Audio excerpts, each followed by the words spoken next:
What is up, guys? Wrestling Premiere is here. And after I did a Christian IC title reign video, I figured why not do RVD, but I just didn't get the time to do it. Blah, blah, blah. You guys know what I'm gonna say. You know, it doesn't matter, but it's here. It's here in this wrestling. Alright, that sounds stupid. Alright, with that said, Rob Van Dam is the perfect wrestler to showcase to the world. His influence is absolutely ridiculous and one of the greatest in wrestling history. I think RVD's greatness in the history of wrestling comes not from his booking, but what he represented. For one, he wasn't a traditional all-time talent. The guy had a laid-back character and was mostly calm and collected. He wasn't the best talker, but was very charismatic. Even more charismatic than wrestlers that could talk. The appeal for RVD is simply put, he's different. That's probably why his theme song is called One of a Kind.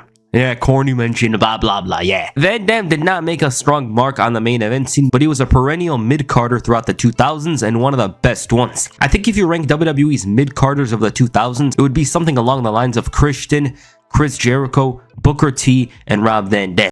Van Dam finally got his chance at the Intercontinental Championship at WrestleMania 18. This was his first WrestleMania and he had the chance to open the show with a good matchup. William Regal had a very underrated title reign beforehand as he was quite the demon with the brass knuckles. This was a very short match. It lasted for about 6 minutes and the challenger exhibited some great offense. A little stiff though, which is typical for an RVD match. There was this crazy reverse neck breaker, a very tough one here, and this match was mostly RVD here. He was the one with the edge throughout it. Regal did have his moments such as this rough German suplex, but after bringing out the knucks, he was neutered and Van Dam connected with a 5-star to win the title. Quick match to showcase this incredible rising star. It had some moments in it. That missile drop kick, the neck breaker, that German. It was stiff and tough from both sides, although it just might be RVD's great selling that makes us perceive it that way. Rob Van Dam was very popular at the time, so it's one of those things where it does feel like he could punch a little higher than the Intercontinental Championship, but the title was still respected at this point, so it wasn't gonna hurt. His first title match was the next night in Montreal. This was much faster seeing as Christian was his opponent. He did a lot more than Regal here, but it passed by so quickly because it was 4 minutes and a minute involved the heel bringing in the title, leading to DDP running in. While making this video, I learned that Christian was probably RVD's most common opponent in the mid-card. RVD takes advantage, and you can't really say much about this match because it wasn't shaped up to be anything. You couldn't see an identity with it. With the WWF holding a draft and a new brand split, Rob Van Dam and the Intercontinental Championship found themselves on Raw, much to the dismay of Mr. McMahon. Now, RVD was a valuable asset, and also because of the Intercontinental Championship. Kurt Angle was a huge teacher's pet and told him that he could bring the titles to SmackDown. Kurt Angle was so obsessed, he just went for a crazy German suplex, and these two are underrated opponents for one another. I think that could have been explored more in the future, but it was the brand split, so you guys know how it was. Great action here with Kurt Angle using those power moves, throwing around the champion who was also doing a great job selling. Big rolling thunder, and I don't know why this match needs ref drama, but it led to Kurt Angle having him down for the ankle lock, but the ref rang the bell for the DQ, which was very unexpected. It was so random, but it was a mostly nothing match. Edge was on Kurt Angle's heels, and that's a different story. Test was next. You seem to forget that Test is a much better worker than you remember, but he was intense here, very fast and agile, while also providing some great power moves and a great obstacle for RVD. He was too emotional though for his own good, but they put in a lot to this 3-minute match, even some melodrama with the referee having it against Test because he threatened to beat him. RVD was going to take the title to Raw. Unlike the previous matches, RVD had a lengthy battle with Booker T the following week. It was a new era for the WWF, but this match and following encounter signaled that RVD finally had a rival for his title. Solid matchup, the brand split was enforced, so the matches were more and more detailed than they were previously. Eddie Guerrero made his return after 4 months and destroyed Van Dam. He even hit his frog splash. Now I just want to say, this version of Eddie was so intense, he was not taking any chances with the second run. It's almost like he had a chip on his shoulder. Eddie was really persistent with Van Dam, costing him a #1 contenders match for the title, and Guerrero didn't even see RVD as a champion. He saw the title as his and something he needs to reclaim. A lot of fire from Latino Heat. Heading into Backlash, Eddie Guerrero was a clear favorite for the match. Van Dam didn't really get much in the lead up, but the match though was the best from RVD's last few months. Fast, aggressive, and those two are a favorite combo of mine. You guys know me. I love those fast and intense battles because it's very hard to make things intense while also maintaining that kind of pace in a match. Guerrero, while fast, took a more methodical role here, allowing for Van Dam to shine with his aerial moves and unpredictable offense. Eddie Guerrero is a very gifted talent. You know that, I know that, but the reason why I focused on it is because he's very capable of reading a match well while also comfortably transitioning himself to whatever he needs to. It's yap, but I just want to explain what I see. For example, if you told Guerrero to work as an underdog during this match, he'd find a way to make it work because that's Latino Heat. He's experienced in the business, he's born and bred in the business, so naturally he'd have a wide array of knowledge that certain wrestlers wouldn't have. Van Dam did break the code, but Guerrero had a plan and he quickly executed it by bringing in the belt and cheating to win. Well deserved for Guerrero. He had gotten clean at this point and he was a great foil to RVD. Their feud would continue over the next month with RVD chasing. He was chasing hard. He failed the first time around, but a second chance came in a gem. A mostly forgotten ladder match that deserves deserves acknowledgement. In this main evented Raw, great psychology from Guerrero here. He targeted the legs with plenty of intensity and focus. Van Dam was still exciting despite this. Chris Benoit watched this match closely in the front row, and the crowd in Edmonton was very into this battle. They took some very rough spots here, a brutal sunset flip that probably wasn't seen before in a ladder match, and Guerrero was freestyling here. He just did whatever he wanted. Van Dam, on the other hand, felt challenged. He saw this and he's like, you know what? I am up for it. He was up for it and it made for a great match that was almost ruined by a fan. RVD was unable to hit a 5-star. The ladder didn't want him to go over, which, I don't know, the ladder turned to Hulk Hogan again. And even then, RVD still managed to pull it out and win the title. Then afterwards, Chris Benoit turned heel after his long-awaited return and sided once again with Eddie Guerrero. Wonderful matchup. Bit overlooked, I'd say, but I think that comes with the fact that it came during WWE's transitional time. And whenever you talk about May, June of 2002, Austin walking out's always a topic. And this feud happened right when Eddie Guerrero was supposed to feud with Stone Cold Steve Austin, so maybe that's why people don't talk about it. Van Dam and Guerrero would have a solid matchup on the June 10, 2002 episode of Raw. It was a non-title and probably replaced that blockbuster Stone Cold and Brock Lesnar King of the Ring qualifying match. I assume Eddie was gonna cost Steve Austin the match, which leads to their King of the Ring match. Probably already beat X-Pac to qualify the following week. Chris Jericho met him in the semi-final of the tournament, and this was an exciting match. The match was good, but what people remember is Chris Jericho pulling a Seth Rollins and getting pressed about some random internet people over their opinion of the match. You have the crowd shaking, exciting. It's like, bro,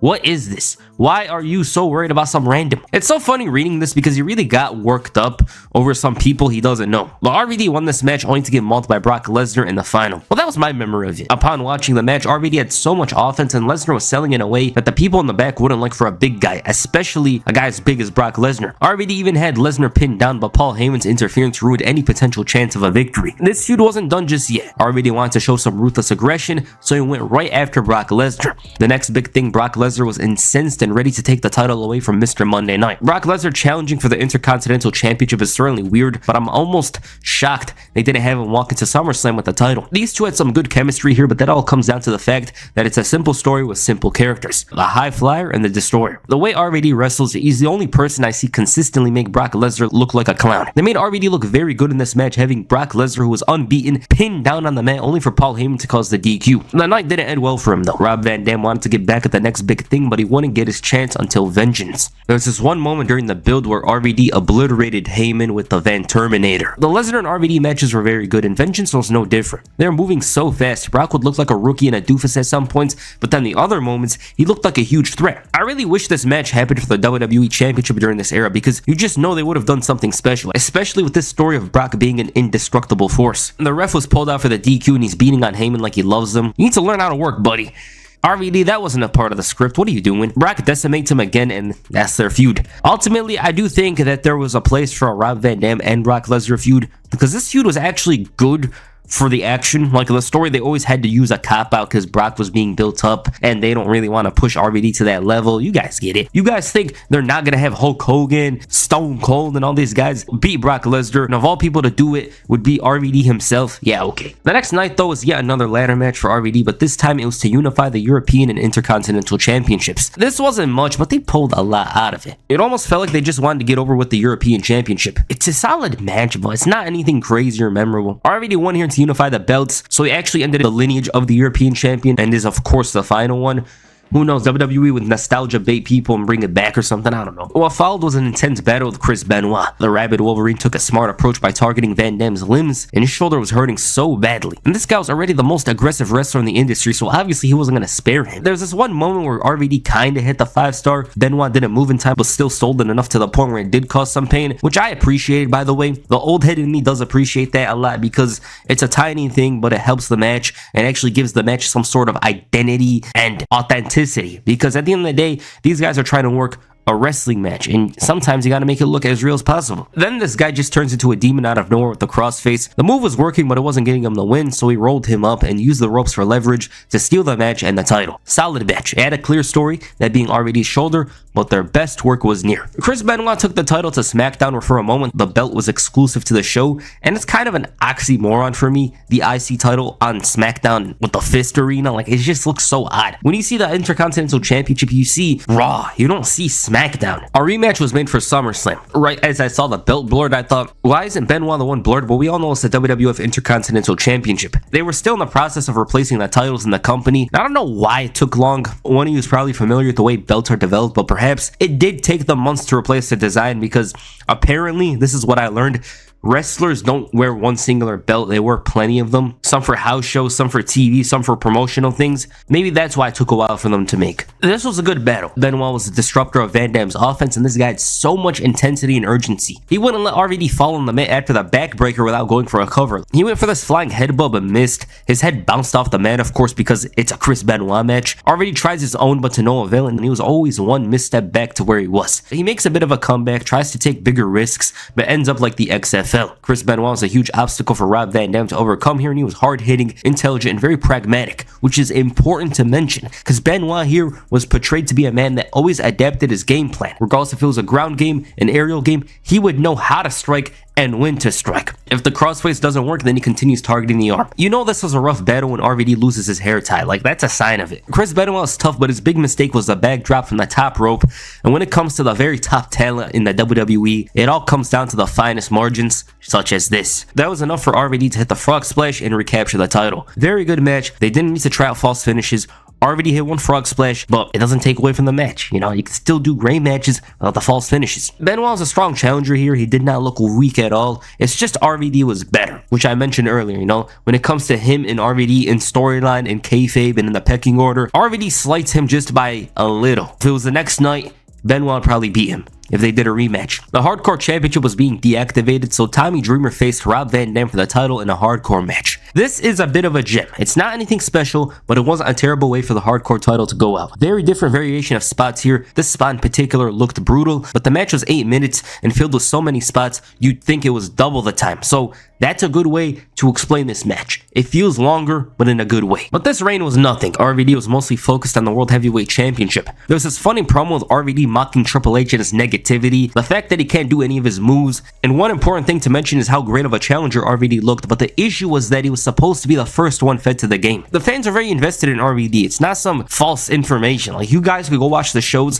when you hear one of a kind. Fans go crazy. JR's at his loudest during the show. The fans were very invested in RVD, even more so than they would be after the next few months. RVD made Triple H seem like a mark that spits water, and after the fact of the matter, I'm the game in this industry, blah blah blah. You guys know how Triple H yaps. Especially in 2002, Rob Van Dam was set to face Chris Jericho for the Intercontinental Championship. This match was average, nothing special about it from an action standpoint. Triple H interfered. His interference allowed for Jericho to lock in the walls. He tapped out and there was a new champion. Van Dam tapped 6 nights before his title match, and honestly, it is a bit weird. Especially when you see that he loses the match at Unforgiven anyways, and Chris Jericho's title run was a mostly nothing run. RVD didn't bear the responsibility, obviously as evident by his run in 2006, but I also believe that even if Weed was his enemy, and he was completely sober, he turned to CM Punk or whoever, he was still going down with the way Triple H's push went. Fast forward a year later, RVD was way more of a mid-carder than he was in 2002, and that's because the novelty of RVD in the main event was mostly gone at this point. He stands next to Triple H and it's not the same. Rob Van Dam was once again vying for the Intercontinental Championship. The title was deactivated and brought back. It was a huge mistake to get rid of the title, and WWE understood that because by this point, a lot of the wrestlers didn't have stories. Christian won the title back and RVD was chasing. He had a few tries, but they always went Christian's way because of his intelligence and the fact that he was cheating.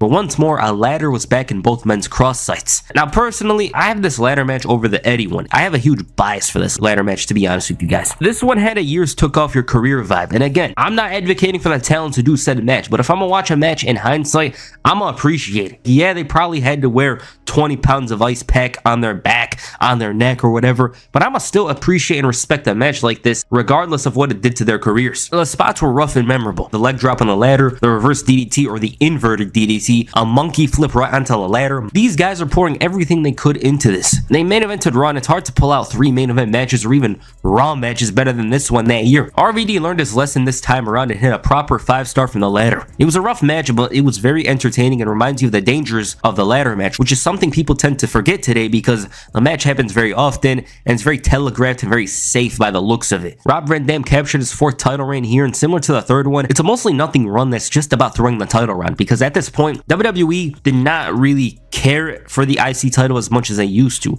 It was still relevant. Just want to mention that because the next champions were certainly relevant, but it wasn't on the same level as it was in 2000, 1990. Well, no, 2000. There was this one match with Scott Steiner where he just broke the chair over his head. It made for a good sequence though, especially with the way RVD was flopping. Now, while there's plenty to say about the Intercontinental Championship, WWE is still willing to allow them to main event Raw, which had become a foreign concept after 2004. Chris Jericho was the next challenger for the title. They had a very fast matchup here. They're quickly countering back and forth, but then after about 3 minutes, Eric Bischoff interfered. This is because the Austin and Bischoff story was coming to a head at Survivor Series. Jericho made him tap out again to win the title, but Stone Cold didn't care about a title celebration. He booked a rematch, but inside a steel cage. I liked their first match more. Here, the cage didn't seem like much. It was just to shut out any interference. Sure, they used it a bit, but this was mostly a singles match with escaping as a way to win. Rob Van Dam managed to win back his title here, but he was decimated by the heels. Booker T, though, did look like a superhero for a moment. Rob Van Dam was on Team Austin, so that meant a lot of interactions with some of the Bischoff guys.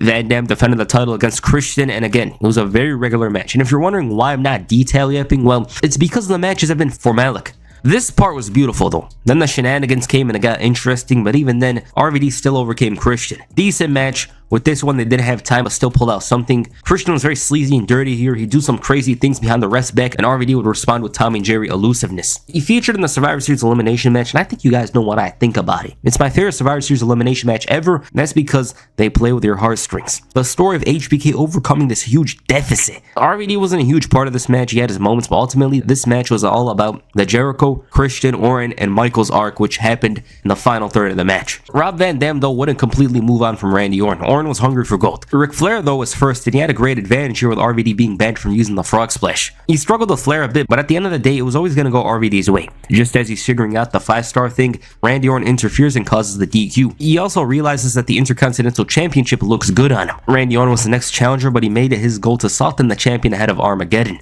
So he got him in a handicap Singapore cane match against Test and Scott Steiner. Now, if you're a main eventer, let me explain this to you guys.